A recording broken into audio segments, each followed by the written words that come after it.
That is so. It always weirds me out that it says that, and then What? I have to recording in progress. I mean, I it's a got it now.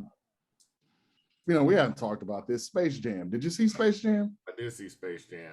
Did you like Space Jam? I thought Space Jam was cool. You know what? I liked it too.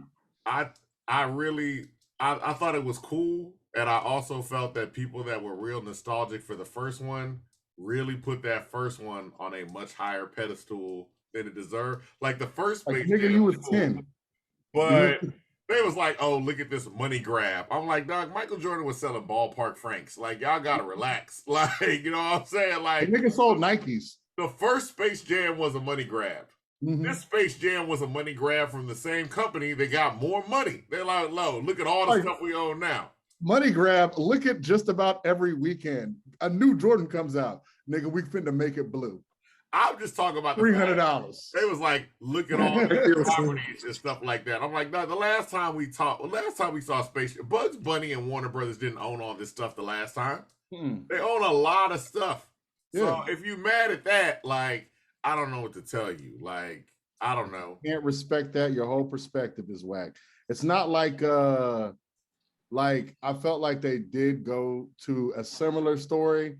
They didn't run through like the greatest hits. Like that's the problem I had with Coming to America, and I have with most sequels that are terrible. They just do the greatest hits of the first one.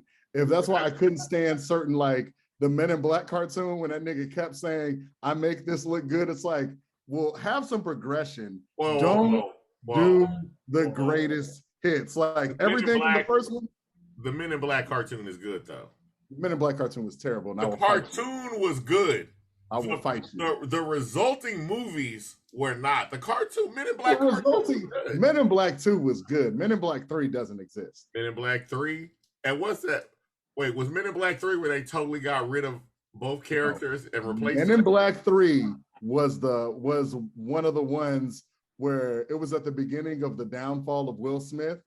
And so they put out Men in Black 3. Whoa. He's been fell off. Will Smith never fell off. He's been fell Will off. Smith never fell off.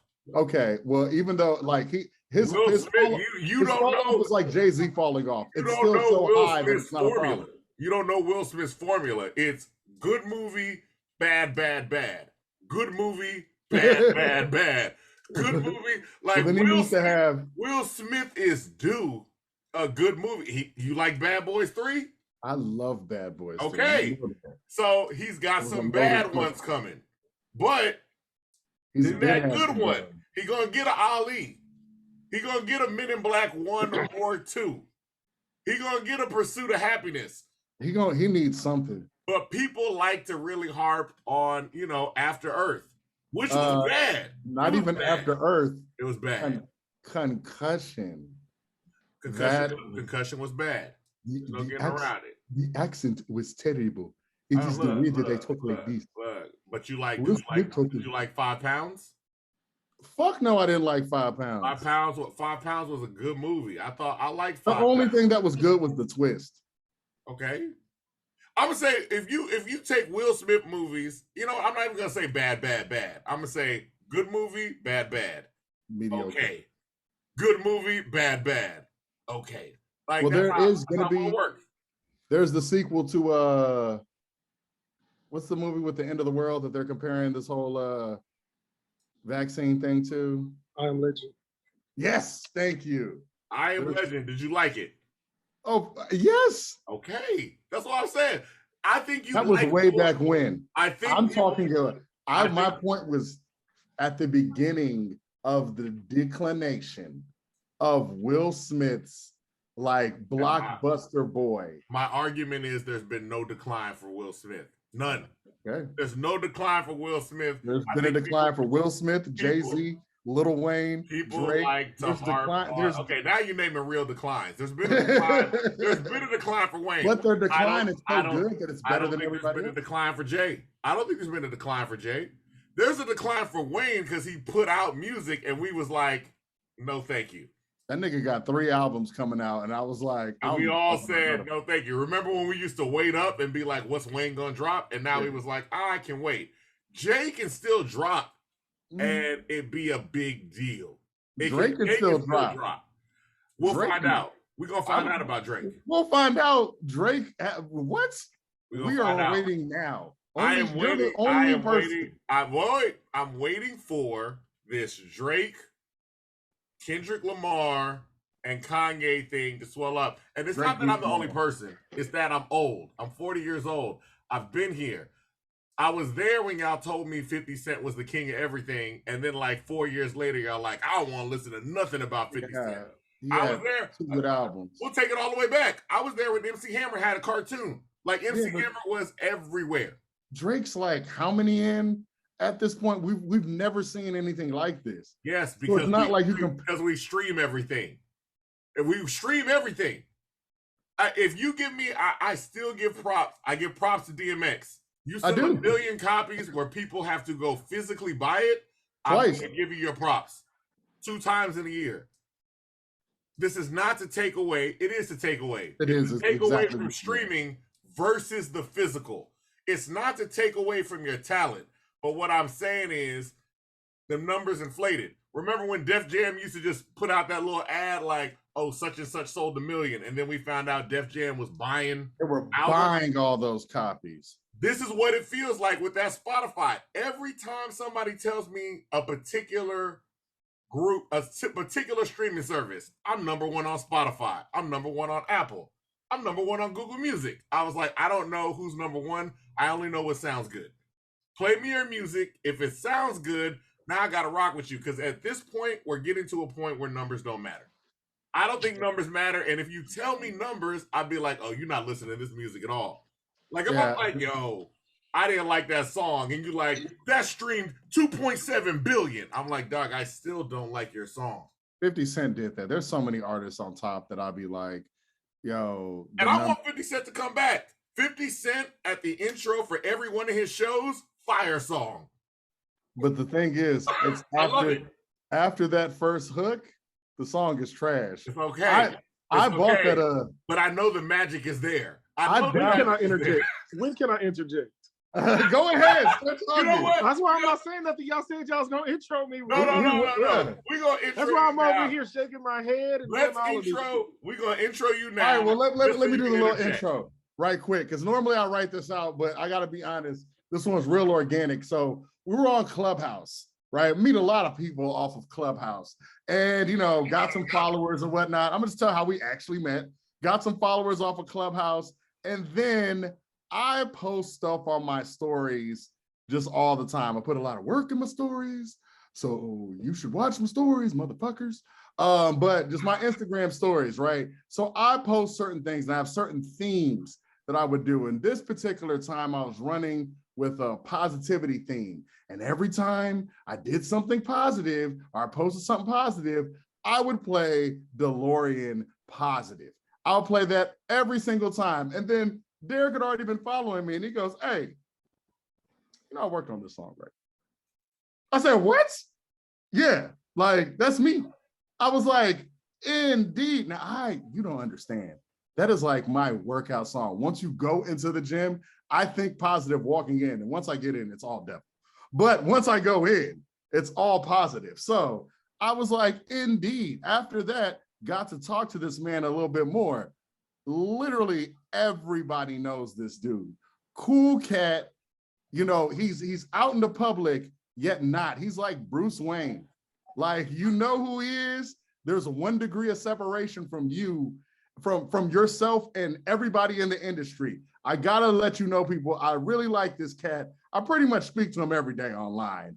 Derryk Rhodes, ladies and gentlemen. He is the mixing extraordinaire, producer extraordinaire. If you want studio time, holla at him, man. Derryk Rhodes. What's going on, bro? There we How y'all go. doing? Yeah, normally our intro is not that long, but I had to defend Will Smith, and then we had to go to that Spotify conversation. What did you want to say to jump in? Because I feel like I saw you. There were so many things, man. Go ahead. Jump in wherever. The 50 Cent thing did a lot for me because I was never that much of a fan. Somebody tried to tell me that I was bullshit because I didn't like 50 Cent. I bought his album, but it was like, this is not no Doggy Style. This is not the Chronic. This ain't a lot of those guys that get put out there every few years. You know, they're good for the time. I guess I'll say Nelly. They tried to do it with Juvenile, but I knew Juvenile backed down a little bit.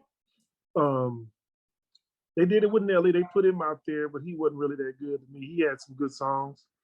50 Cent. I'm offended. Who else? Avery is a huge Nelly fan. Man, Nelly, brother.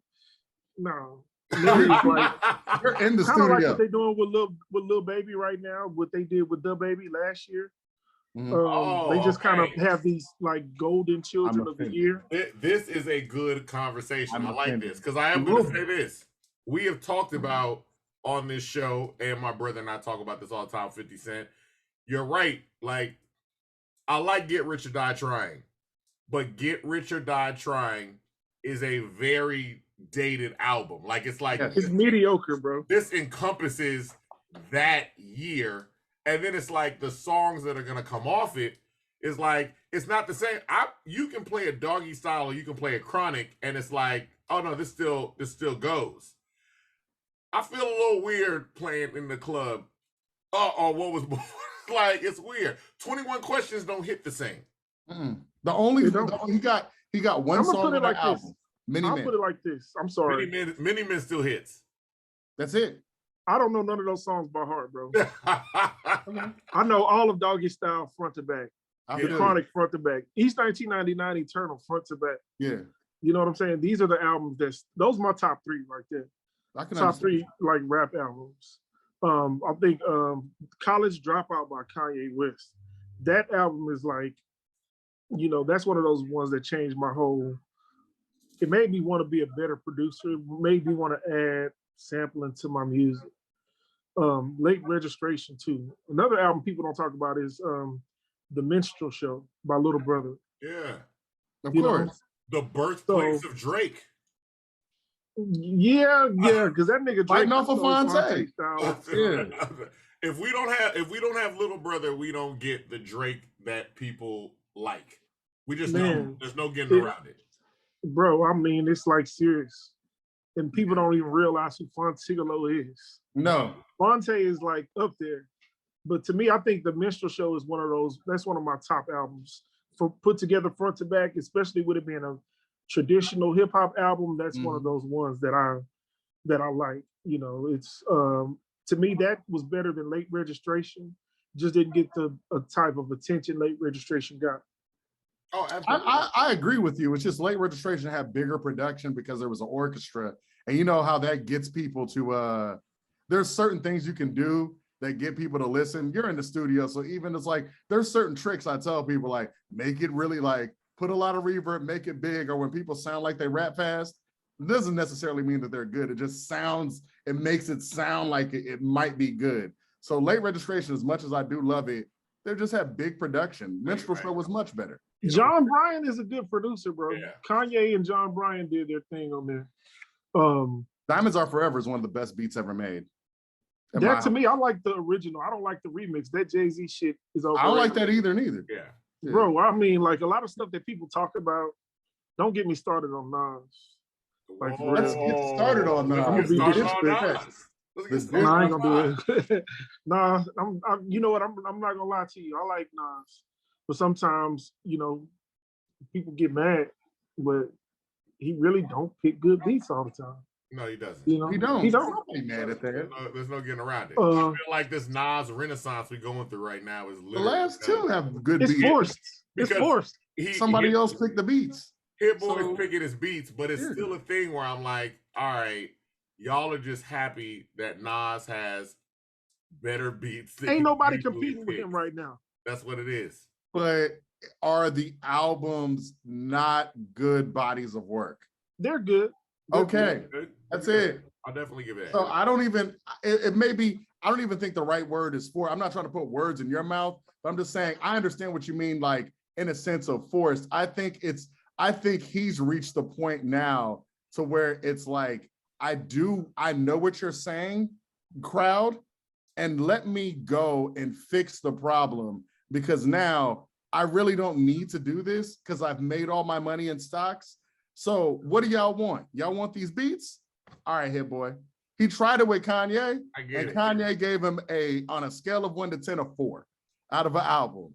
That shit came on the other day, and I go, what? It's terrible. I didn't even. If Kanye can't do it, bro, I don't know.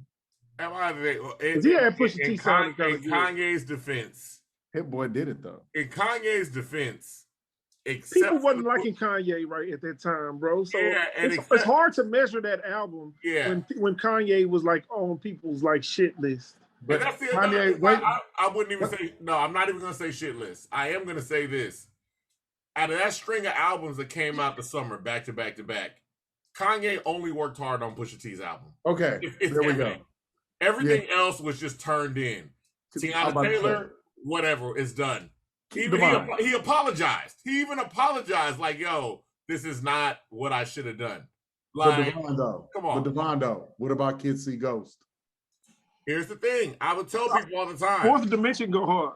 I like it. But here's the other thing. Like even Fourth Dimension, and you hear songs like that.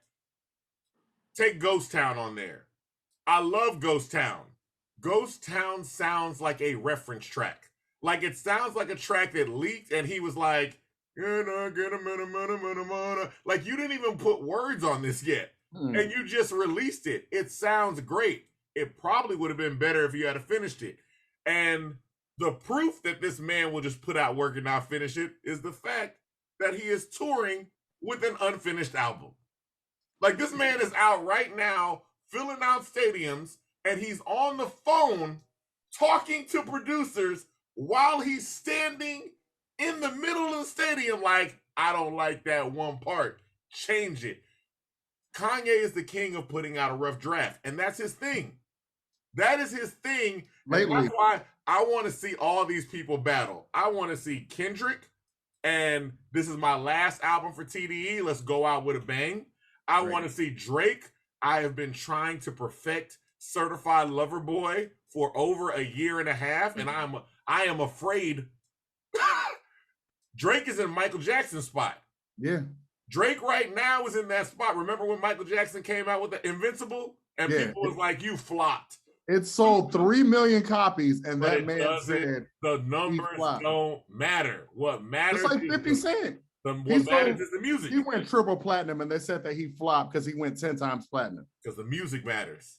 And Drake is at a point where he's like, I got to put out good music.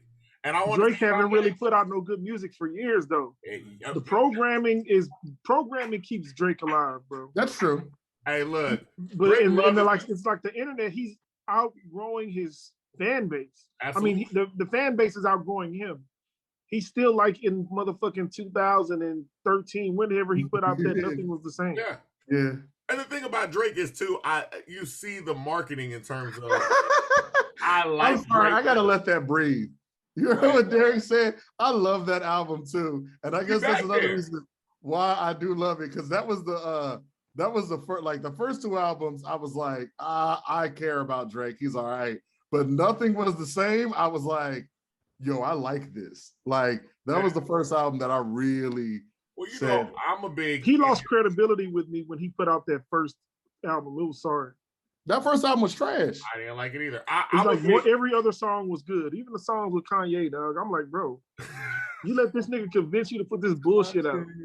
They were playing this shit in the gym. Well, now that we know they don't like each other,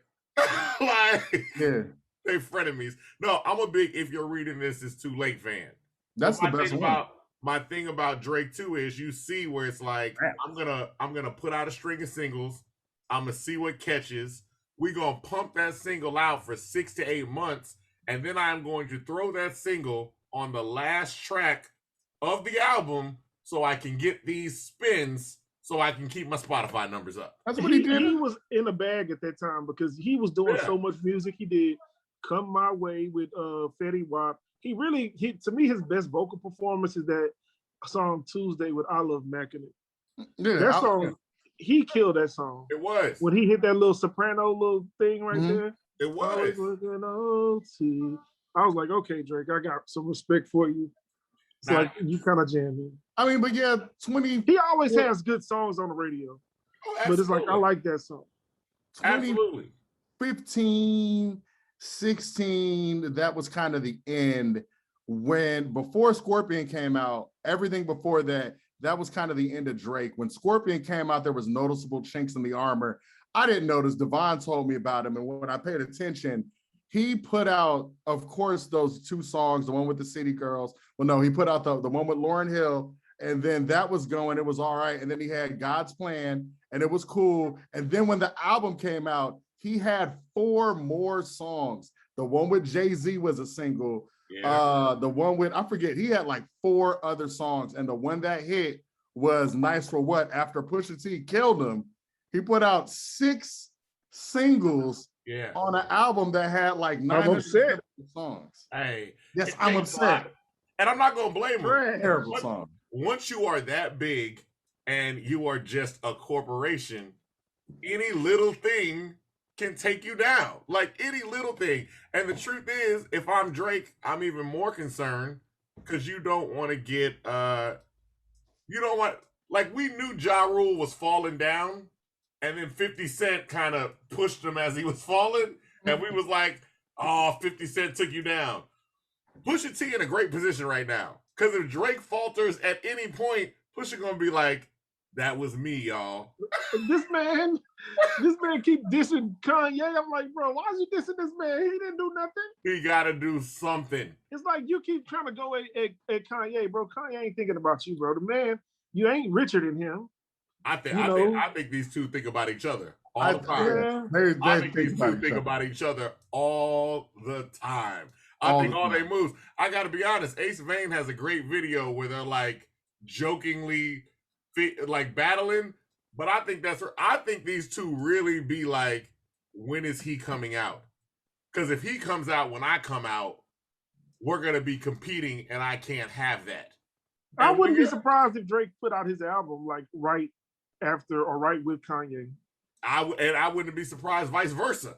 That's what they're waiting on. Either way, because they are in direct competition with each other. Because they're a big streaming album, and it's like, you could take away half my streams. Because the Drake and Kanye fans, the Venn diagram is a perfect circle. Like, if you listen to one, you listen to the other. Pretty much. Except for a few, but the majority of people that listen, they gonna be the ones that get on Twitter 2 minutes after the album drops and say, fire, fire, fire, classic. So that's what's gonna happen. I guess I'm old, dog. I don't be doing that shit. Me being a producer has hurt my ear because I'm objective. I'm not a fan of certain stuff. So even with Kanye, bro, even though I have to kind of grow on his music, and I've listened to Donda, it's all right. It's cool.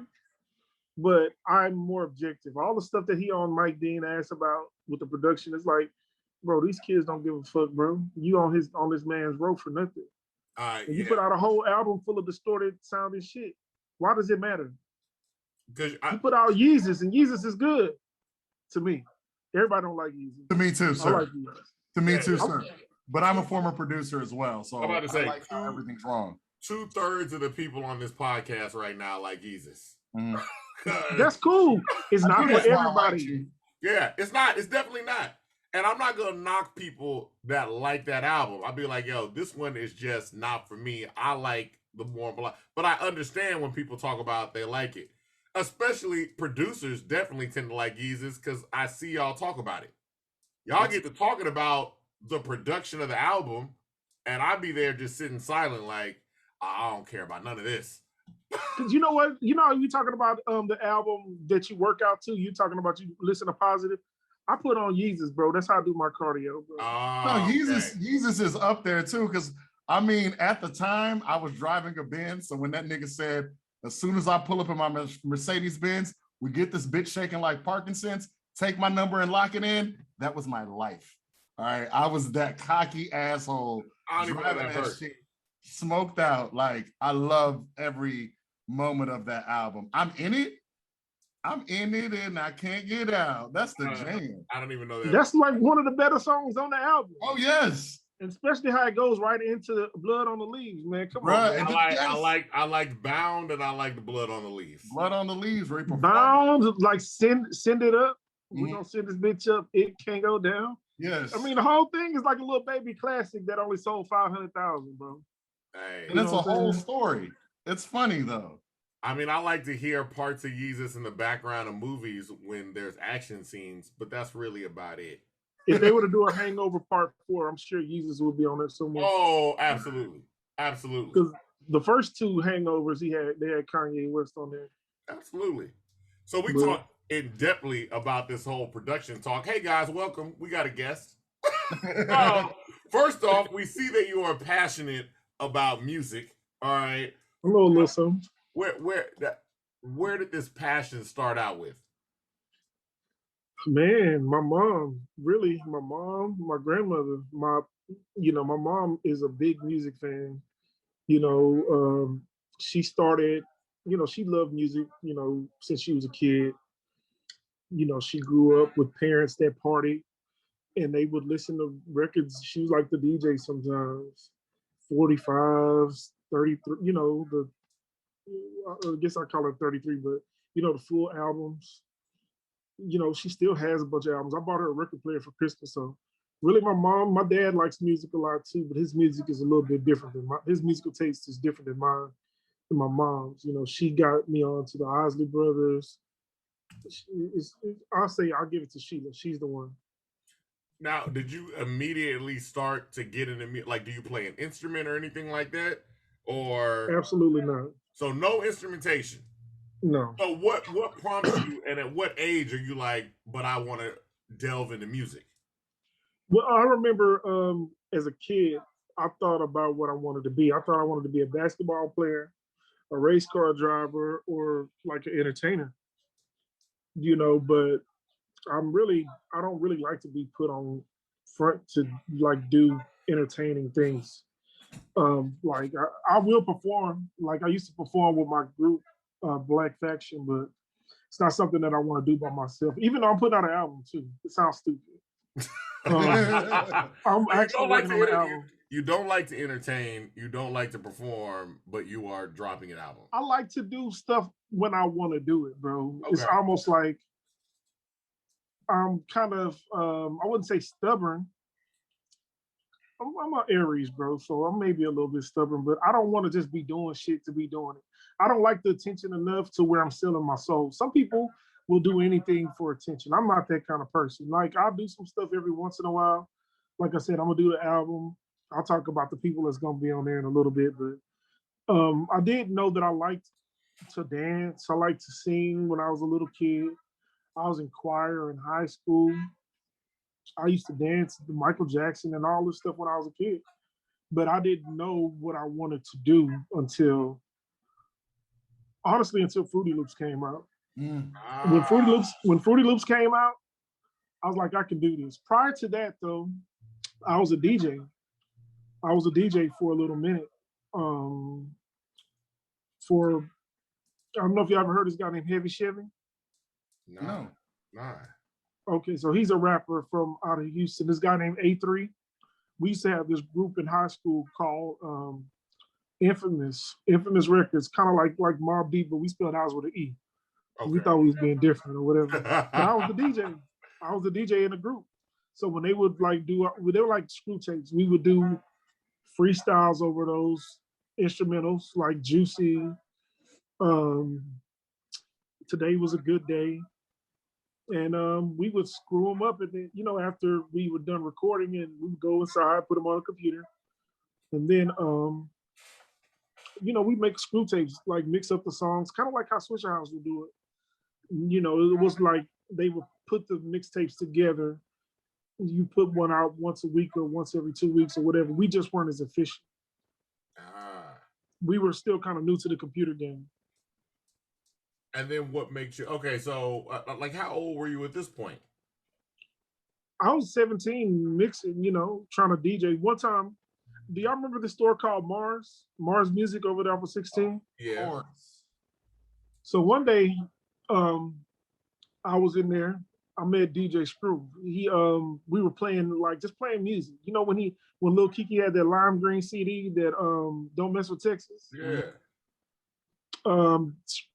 We were in there, me and my partner at the time, we were in there listening to music, just going through the mixers, listening to the monitors, just being in there. We didn't have no money. We couldn't buy shit.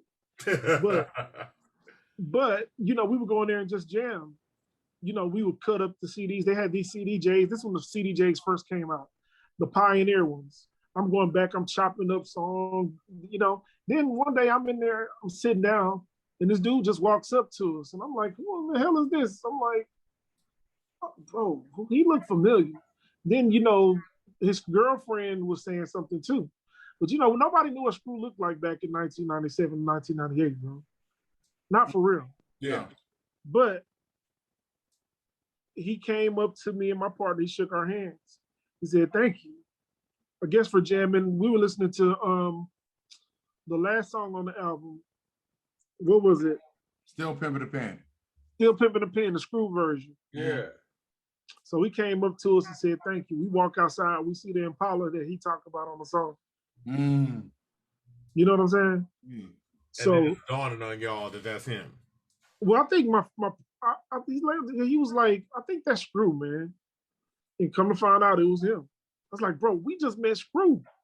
It wasn't a big deal. I met Paul Wall in there one time before too. This is braided Paul Wall? Yes, white Paul Wall. Yes. Yes. That's Paul Wall. Yes. The original skinny Paul Wall. Used to hang out at U of H.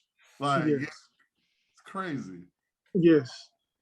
I mean, the world's so small, bro. You know, a few years later, I wound up actually working with Lou Hawk. That's crazy, though. Bro, it's like, I'm out here, but I'm not out here. That's the thing. It's always 1 degree of separation with you, because I could talk to a rapper, and then like when we were interviewing Rob, he mentioned you again. I go, yo, we just got to do it, because you and I have been talking back and forth. We're like, it'll happen when the time is right. But you can talk. Like, man, you said what? I was thinking to myself, man, my boy must don't think I'm out here, man. No. I knew you was out here. This is the thing. My brother was doing something, and we recorded a bunch of episodes, and we just weren't recording at the point. So I was like, I'd let you know, like I go, hey, I got a little plan that I'm doing, but you know what I'm saying, that was it. But I go, no, I knew by the time it was, when you first told me about Positive, I was like, okay. But then after that, I was like, literally every person I talked to was like, do you talk to Derryk Rhodes? I was like, I literally talked to this man just about. Who asked you something? So many rappers that would be like, man, my boy, you know that boy Derryk? I was like, Derryk Rhodes? Yeah, and plus you got, you know, Rhodes is your last name. I'm a wrestling fan. We've already covered that. But you know what I'm saying? Like, so I was like, yeah, it's just so many people, like dead ass, so many people know you and like Killer Text that I'm always like, wow. Like, yeah. But you are always in and out. Like, you're like, you know, and I like that because I'm the same way. Entertaining, but I don't want to entertain you. So it is. Man, look, I don't mind. Like, they be going to party and stuff. Like, they be hanging out together. And I'm like, dang. Like, I saw Don on there. I saw Don at the 713 Fest. My boy, through the festival, Steve Chavez and my boy RJ Floyd, they actually put it together. And I saw one of the girls from the clubhouse, Dawn. Yeah, Dawn, I was like, man, I want to go say something to her, but I don't want to freak her out because I don't be talking to everybody like I used to, and I don't show up to shit. So I was like, do these people even really know me like that? So, and I messaged her. I was like, man, I think I saw you the other day. She's like, man, you could have said something. I was like, I ain't walking up to you with no nigga with you, bro. You know what I'm saying? So I had to be careful, you know. But next time I'll speak. Yeah, but I'm out here. I be doing stuff. I'm in my domain right now. I'm at the studio right now. Okay.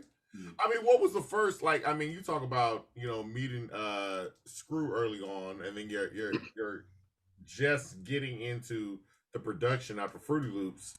Once you get started on Fruity Loops, what's some of the first stuff you remember working on where you're like, I think I can actually, like, get this music thing going?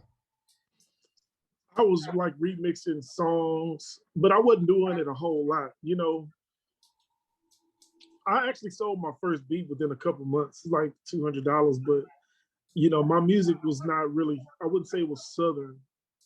You know, it had bass in it, But you know, I was at a period of time where, you know, everybody didn't want to sound the same. Right now, the music that we're working on now, it's easy to make because everybody wants the same thing. Yeah. But it was something real crazy. It was nothing real major, but it was different. But I never really wanted to sell beats. I really wanted to develop talent. You know, like a Pharrell or like Dr. Dre. That's what I wanted to do. So I had a group of guys from high school. They were still in school. I was in college, but they were a few years behind me. And we started developing them, making beats for them. And now I was just recording them, you know, so just we would do mixtape songs and then original songs. These guys were from A-Leaf. So yeah, I mean, I started doing that. I wouldn't say their names now though, because they don't rap. Ah, okay. You know, but from there, after that, I met this guy from New Orleans. You know, he came out here from Katrina because, you know, he didn't have nowhere else to go. So from there, I started developing him. His name is Info. He had actually, we produced a song for him with Zero called Gun Talk. I'm not sure if y'all ever heard of that song. That's Info? IN the number 4. Oh, okay. I recognize the name, but I don't recognize the song. I'd have to hear it. Yeah, it's got Zero on it. Yeah. They used to play the music on the radio all the time. Yeah. Like, so we were kind of busy. You know, we used to work, myself and my partner, my business partner that's still with me today. We used to work at Horseman's record company or his studio. Oh, okay. So we met Zero up there. We worked with Chopper Style. We recorded Lennox from Belly. Louis Rankin, he was on the mixtape for Info, which I don't think it ever made it to any streaming platforms. But you know, we just kind of been working slowly but surely all the way through the years. It's so much, man. I forget. If I forget anything, man, I might have to jog my memory. I mean, we could always just double back. How have you felt like the landscape? I mean, because you're going all the way back. How has the landscape been? I mean, you've already talked about the fact that now everybody kind of wants a certain sound. But as a producer out here in Houston, I mean, you know, the complaints that come from Houston are like, oh, there's just this one particular Houston sound, and if you don't do that sound, you're not doing it. And now we're starting to talk to a lot of producers, and they're like, nah, that's not the case at all. So that's not true. Yeah, okay, so talk about that. Well, the fact of the matter is there's an old guard in Houston. You got people that are from Houston that, you know, they got their head up their ass. And I say that really frankly, bro. We got some people out here that just really want to keep perpetuating the old shit. They don't use the new, like Travis Scott is like a perfect example of Houston old mixed with Houston new. Yeah. You know, we're not a monolith with the music that we like. Like I said, you know, with Screw, you know, he put all kinds of music on his tapes. Absolutely. So I'm not going to sit here and say that everything I like, my favorite rappers, none of them are named Lil Kiki or Big Pokey, bro. Yeah. And that's not a diss to them. Mm-hmm. You know, but my favorite groups or rappers are Jay-Z, Snoop, Bone Thugs and Harmony, Juvenile, E40, these people that I like. So if Screw was using that music for his projects, why wouldn't I kind of want my music to be on a bigger scale? A lot of the stuff that we've had is just like remakes of old R&B songs. We need to stop doing that shit. And we don't need to listen to people that don't make music and they're trying to keep rehashing the same thing that has already been done. So no, like people like Don Toliver, they're a breath of fresh air. Yes. Who else? Sauce Walker for a time was like a breath of fresh air to me because he was different. He wasn't trying to sound like Lil Kiki and I'ma come down, I'ma do this. Yeah. You know what I'm saying? Ain't nobody trying to do that. No, it's absolutely. Too easy, bro. Absolutely. You know what I mean? Or people are not even as like intellectual as a Scarface or K Reno. And then I think, like, go ahead.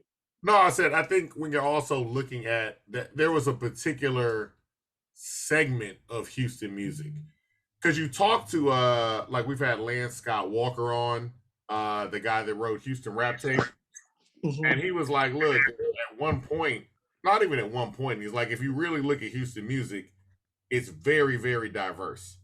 It's a lot of music. I mean, and he's like, we're not even just talking about rap, we're also talking about jazz and blues as well. But media wise, a lot of times it'll be a focus on, okay, these are the artists that Houston sounds like. And then he's like, sometimes the problem is Houston follows it. They'd be like, oh, okay, well, that's what we sound like, so we're going to head in that direction. He's like, no, there's a whole bunch of artists out here that are doing a whole lot of different things. And that's not to take away from the groups that are getting highlighted. They are great. They are also a part of a large mixture of a lot of people. And that's always interesting to see because I think Houston has, in terms of city-wise for hip-hop, I think Houston has one of the most, if not the most diverse amount of hip-hop coming out of a city. I can't think of too many others. Well, you got to think about it. Like I say, man, when you have we're like a melting pot. Not like a melting pot. We are a melting pot. Yeah. We allow certain cultures to come in and do their thing. We put our culture on people when they come. Look at Drake. Drake was a Houstonian for about 4 or 5 years. Yeah. You know what I mean? And then, with regards to people that I work with, my boy KO the Conspiracy, he make hip hop. He don't even hardly use no 808 in his music. Absolutely. He uses literally none. When I'm making his music, I have to be in a whole different mind frame because I can't mix his music like I would do Milo's music, who keeps 808s in his music. Or a person like a Crocodile Q. He's from Beaumont. I got also my boy Landon from Beaumont. Lando, his name is Landoh. Y'all should check him out. He's good. Okay. He's probably one of the better guys that I worked with here recently. But, he's more of a contemporary artist. He sings, kind of give you a J. Cole vibe when he raps. Our city, just like this whole southeastern Texas, is just different. We're not like everybody else. We can even get people from New York out here. It's really a gumbo of good music out here. The thing is, we just need to, the artists here got to be more organized, bro. They've really got to take more time and be more on their business, especially with regards to, getting their paperwork right, trying to make sure that they can be, they can be published. Absolutely. People aren't going to take you seriously if they can't find you. They got to be able to see you. How much that it helps everybody that works on your music.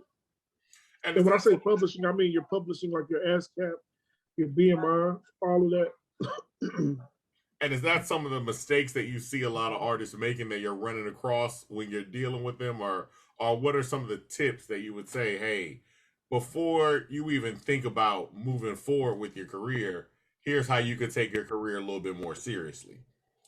I mean, that's something that I want to implement to our business, bro, because outside of Black Label Recording Studio, we were a record company first, but we were kind of we were not organized, So I can go back and say, okay, look, this is what you should do because this is what we didn't do. A lot of the guys are afraid, and I can speak from experience. You don't want to get screwed, so you don't sign nothing. You don't force your hand for nothing.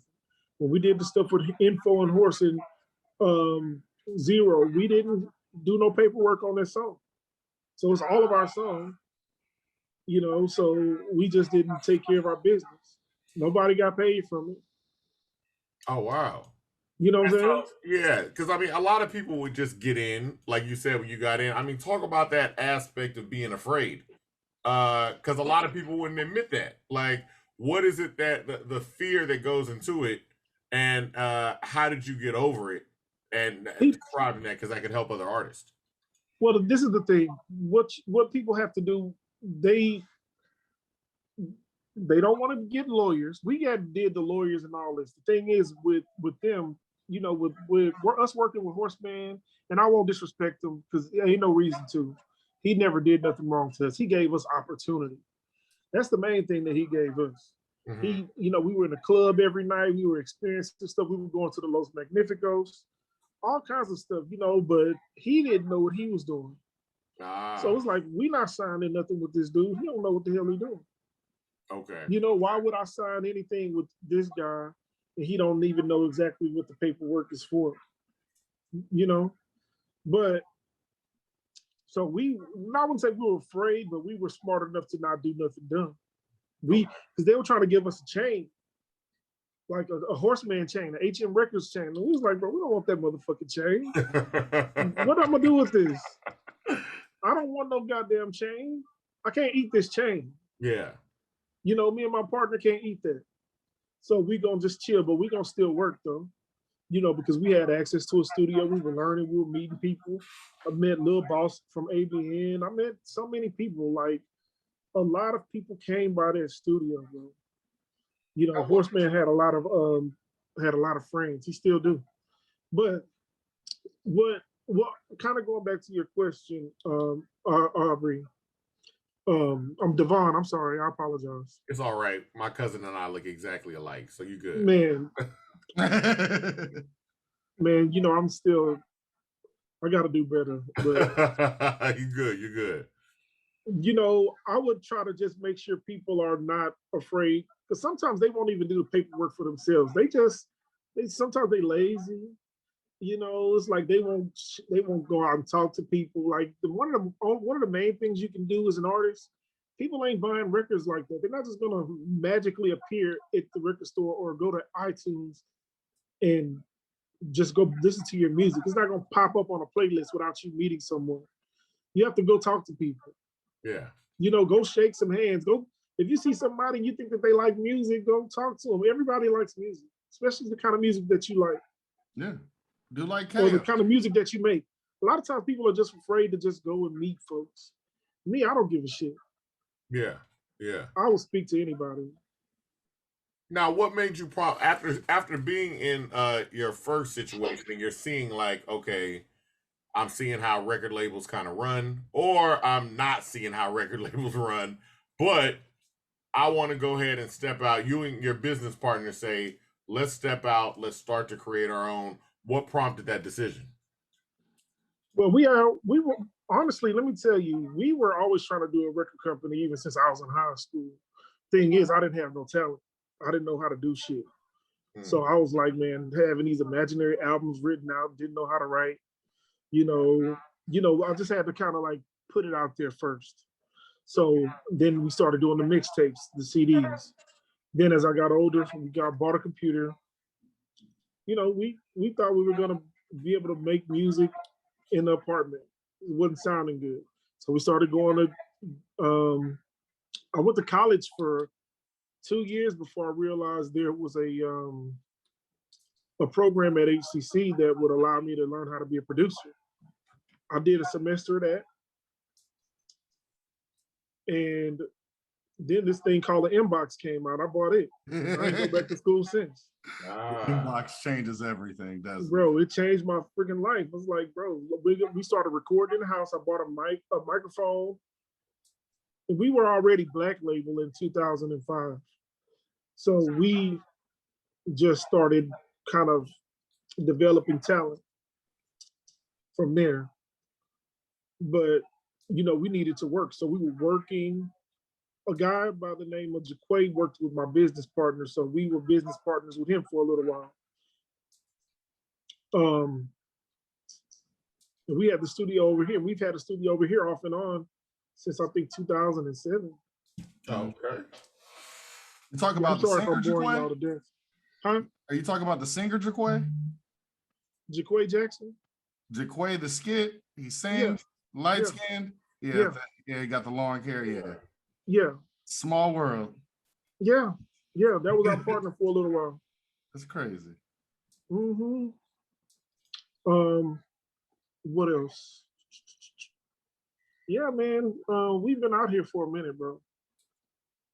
Now, at a certain, now, I guess now, as you like, you've got the record label. At a certain point, you guys are like, all right, where you said you made mistakes in the past.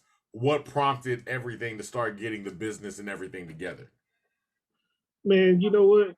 Things really got more like what Black Label is today is not a record company setup. You know, it's more of a it's a service based business with the studio. Uh-huh. I changed things because you know developing talent takes up a lot of time and energy. It takes up way more energy than me charging people a few dollars an hour. Um, it's more draining. You know, when you're trying to get artists to do stuff, they don't want to do it. Like I'm saying, they don't want to go out and meet people. They don't want to perform. They don't want to do it consistently. They think they're too big to do the same venue every week.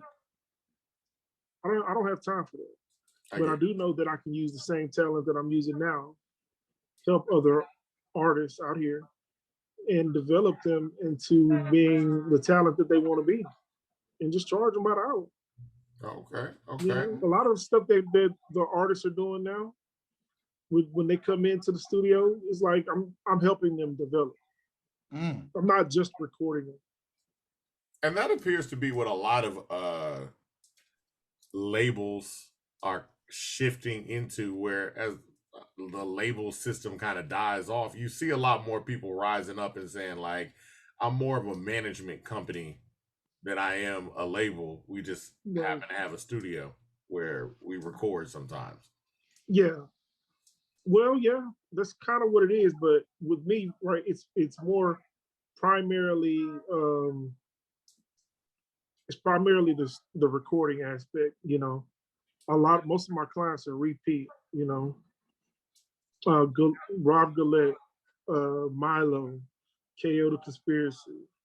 You know, these are guys that I've been working. Well, with Rob, I've worked with him maybe once or twice in the past. Milo, I've got a new song for him. A lot of what he's working on right now with the Smush Brothers, he's doing it over there with George Young. Mm-hmm. But you know, I worked on his album, Dickies and Chucks too. I recorded and mixed the whole thing. Oh, wow. I sang on there. Yeah, I even sang on that mug. Oh, okay. Speaking of singing, yeah, so that's what your album is, right? You're coming out singing. That leads us into your album. Absolutely not. I'm not singing on there. I don't think so. You might not hear my voice at all. I'm seriously just putting the songs together. So I got one with Rob. I got one with Milo. A guy by the name of Dinero Sinatra. My older brother, Big Six Shooter. He's gonna be on there. So it's not even done, bro. Is this a compilation? No, it's gonna be an album. It's gonna be something. I wouldn't say it's a compilation, but it's gonna be a flowing project. It's not gonna be just like. It's not gonna be just the. It's not like the Rough Riders Volume 1 or no shit like that. Okay. But because a lot of people are gonna be repeats on the songs, but no, I'm not gonna sing on there. I don't think. You gonna rap? No. I don't like the attention like that, bro. I don't know. I don't think I'm gonna use my voice. I might do some skits or something here and there, but you know, we're gonna figure it out. I'm gonna see, man. I don't know yet. So you're really gonna be behind the scenes on this one. Pretty much, man. You know, I'm so busy with my clients too. It's hard for me to finish it up, you know, because being a producer and being an engineer, they sound like they're the same thing, but they're not really the same thing. What? I said, speak on it. Tell people the difference. Man, to the engineer, man, I have to be more of a technician. You know, I'm trying to get everything perfect. When I'm making beats, man, I'm not thinking about none of that shit. Is the 808 hitting? Is it slapping? Mm. You know what I mean? That's all I'm thinking about. You know, is the melody good?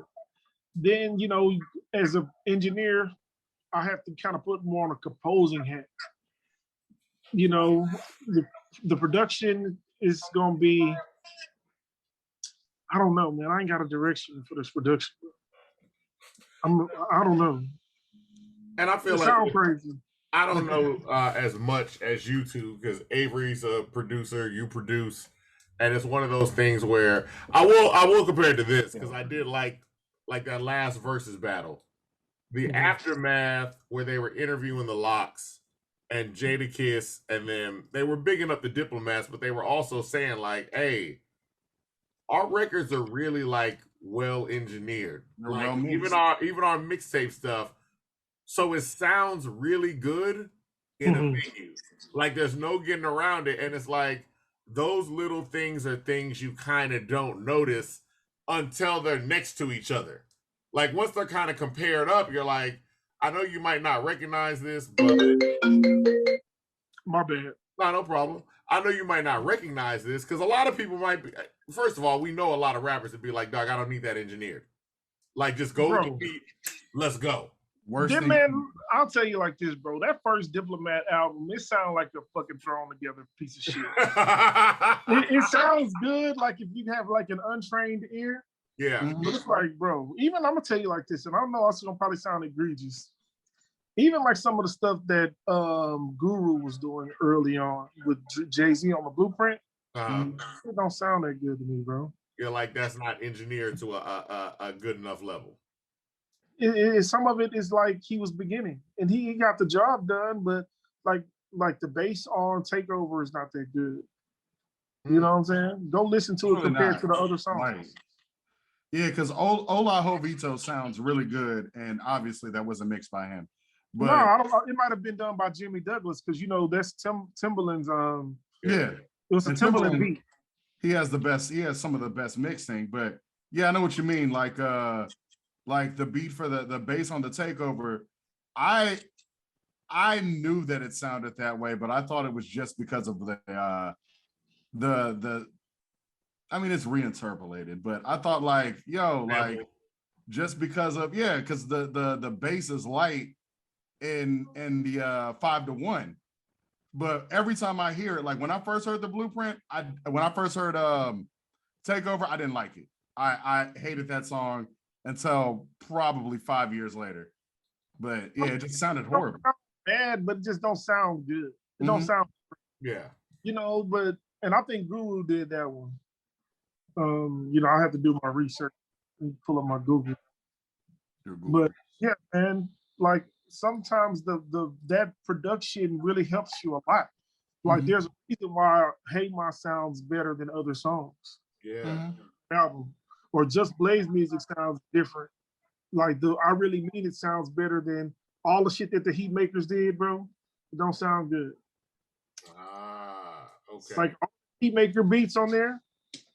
Come on, man. They're muddled. And that's what I'm saying. That's something muddled. I feel like a lot of people don't pay attention to until I just noticed it on that interview, and they was like, "Yo, like our stuff is engineered for like stadium music," and then you're like, y'all came up under Puff, and honestly, like everything y'all do is like very well produced and engineered, like everything, and y'all were supposed to be like the grungy part of Bad Boy, and I'm like, dog, y'all are very, very highly produced and engineered, and it sounds really good. Like, like Styles was like, you can hear our voices. You can hear everybody's voices. You can hear every piece of the music with us. Man, shit sounds good, bro. They're polished. You can be ghetto and be polished at the same time. Absolutely. Like none of y'all better off of Jadakiss album. Produced by DJ Premier. It's got all of the locks on there, but it's like you can hear everything that they're saying. Like the ad libs are clean, with samples clean. With the Diplomats, man, their music, don't take them seriously, bro. Wow. It's hard to take them seriously. A lot of people aren't anymore. Like one or two songs, bro, they worried more about their look and shit compared to what the music actually sounds like. And 20 years later, it shows. And I think that's... Oh, no, go ahead. Get Crunk music was mixed terribly. I'm Ready was mixed terribly. I mean, they had their moment. But yeah, I mean, they best damn song, dog. You said what? Dipset Anthem. Yeah, Is Dips their That best Anthem. song. It is. It's their best song, of course. I think that Tyler the Creator interview, and he didn't go as far as to say that, but he's like, he was giving praise to the Lox for putting so much effort into their quality of music, and then he went on to further say, like, you know, cool people are people that are too cool. They good for that moment. You know what I'm saying? But you look back, because once the cool fades off, because I'm like, look, there's no getting around it. Like, the Lox and the Diplomats are no longer cool. Like, they cool people, but that's not who everybody. They're not the cool kids, bro. They're Niggas not done the cool changed. kids. They done grown. Exactly. People ain't wearing them big ass clothes and shit no more. Niggas, So they now, go outside like that now, they gonna get embarrassed. So now it's like, did your music, now that the cool is worn off, how does your music sound? And it's like, dog, if we don't have, and some people is like, yo, the cool was really propping up a lot of my music. And now that that's gone, y'all like, nah, I'm good. I don't want to hear that. You know what I mean? And so that's what I found really interesting about that battle, because I felt like people were trying to pinpoint, like, they came up with every excuse in the book as to why the Diplomats were not doing well. And there are a myriad of reasons. Like, you're like, oh, they don't like each other. Oh, Cameron wasn't involved. All of them have one good album. But I was like, yo, it's a lot. Like, I was with the Diplomats from the beginning, and if you had told me at the beginning that Jim Jones would be the premier rapper of this group, I would have slapped you. I would have been like, you're absolutely wrong. So it's like, they have gone through some changes, and you're like, it's not standing the test of time all the time. They stopped taking their music seriously, bro. Yeah. When Cameron came out with Come Home With Me, that was pretty good. Yeah. But that was it. When that Diplomatic Immunity came out, yeah, it had its moments, but it's like them few little moments ain't like a well put together project.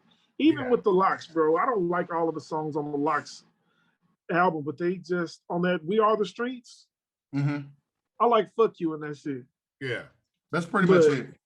I don't like Wild Out is trash. It's like the fake jig of my nigga. It's like, get out of here with that bullshit. I feel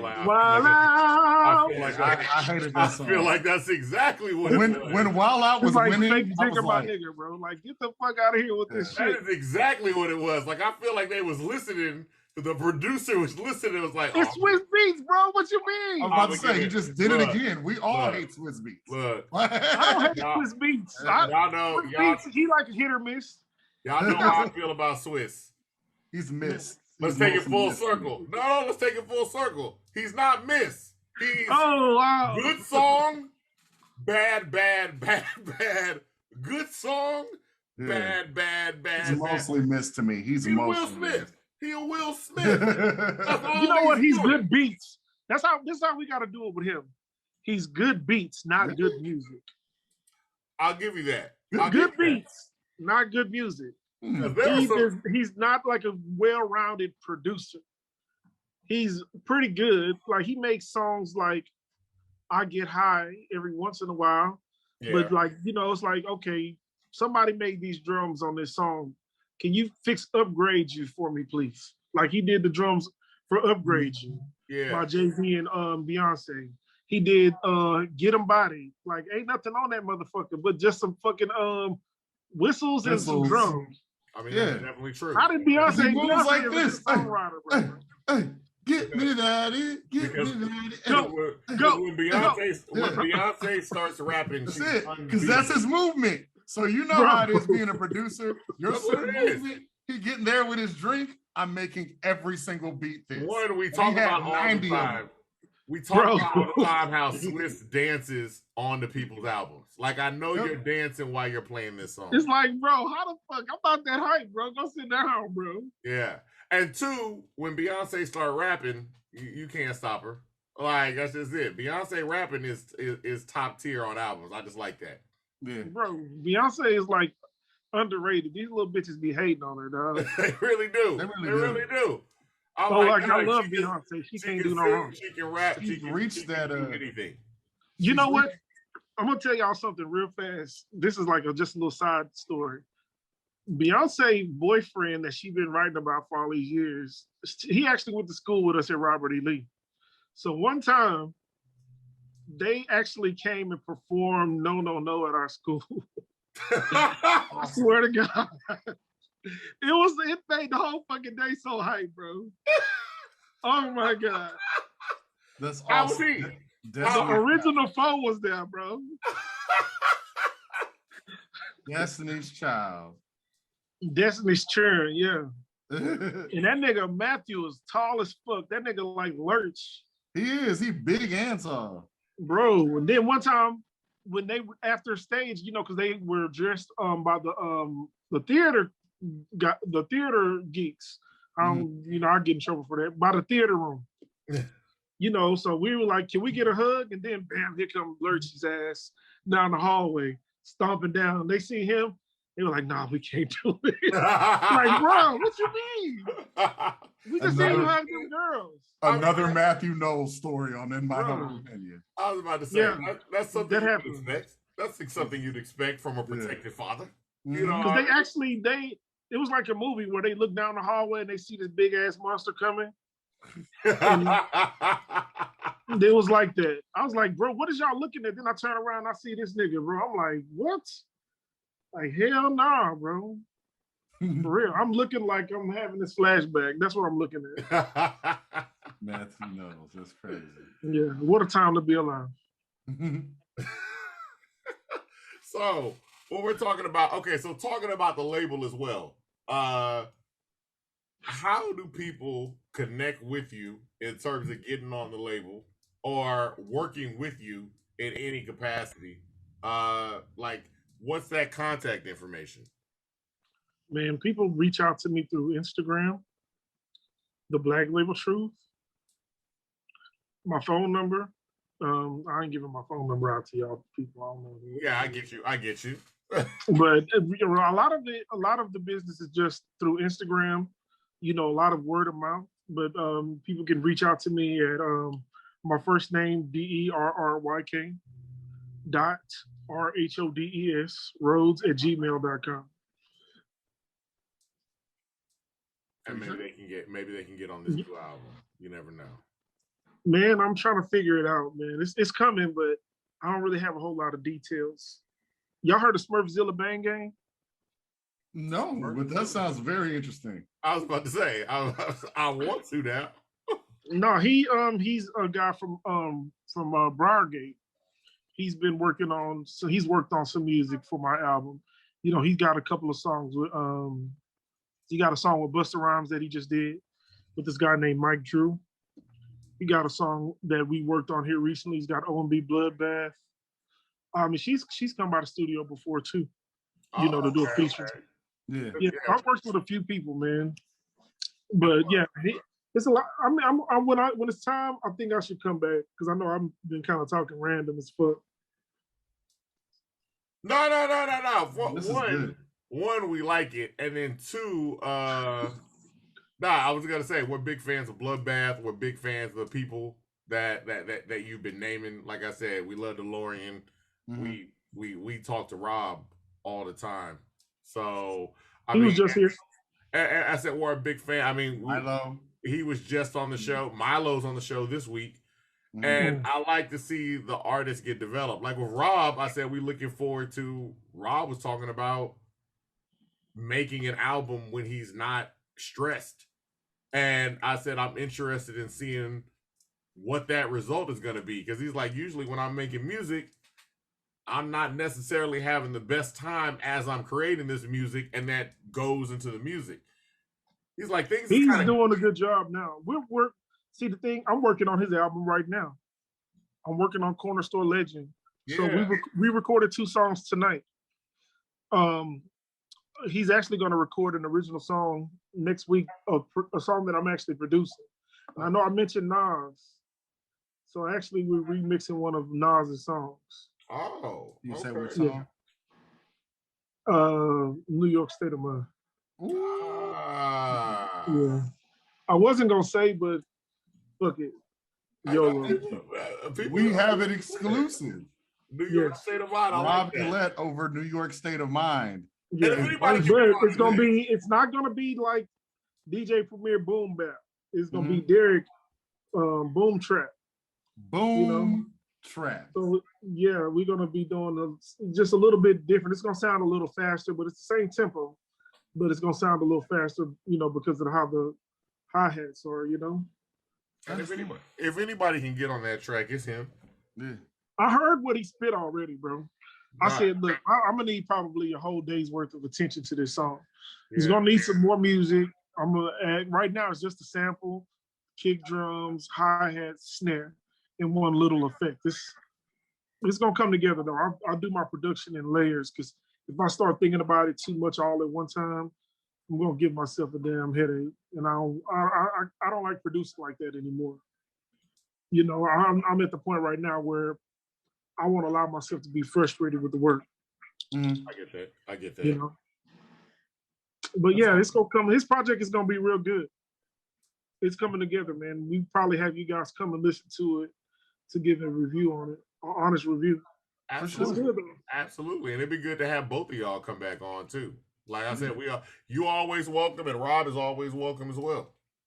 Man, we can do a Zoom, all of us together, man. We probably, I would like to have y'all to come up here too one of these days. Just slide through. Absolutely. And we can just chop it up, man. Derryk, I'll definitely come through, bro. Absolutely, man. Man, for real, like y'all, it's like we like went to school or something together, but we ain't know each other. But we got the same interests. 1 degree of separation. Plus, we hold the same hours because when you be on IG, it'd be 3 a.m. and I'll be like right there, like, yeah, nigga, I'm up. Like, I gotta get my life together because this shit ain't working. For real, it's not working, dog. Like I've got to start being I gotta get better hours, bro. Like I can't do, what I want to do at 3 in the afternoon, bro. It's just not gonna work. Yeah. I can't do it. I gotta be an adult. Hey, and I don't work for nobody, so I really gotta get my shit together. This is it. It is what it is. I understand. Yeah. You know what? Another thing, I'm sorry. They can reach out to Black Label Recording Studios on Instagram too. Okay. Yes. It's in my bio on my regular page. All right. Yeah. Absolutely. Well, once again, we really want to thank you for coming out or staying in rather, and just being on In My Humble Opinion podcast. We like to bring you the people that are doing stuff in the greater Houston area. Once again, this has been In My Humble Opinion podcast. We've had our guest today, Mr. Derryk Rhodes. You can find him all over the internet. You can find him on Instagram. You can find his record. Everything's in his bio. Right? You can find it on Instagram. We're gonna put everything in when we post his information. We want to thank you for listening. We want to thank you for watching, people. Once again, this has been In My Humble Opinion podcast. My name is Avery, like a very nice guy. And also, I have my brother with me, Jess Devon, ladies and gentlemen, Jess Devon. And if you want to be a part of the Humble Hive, you've got to like, share, and subscribe at My Humble O, In My Humble Opinion podcast. Humbly yours, H-Town. It's too sweet. H-Town's too sweet. Bye.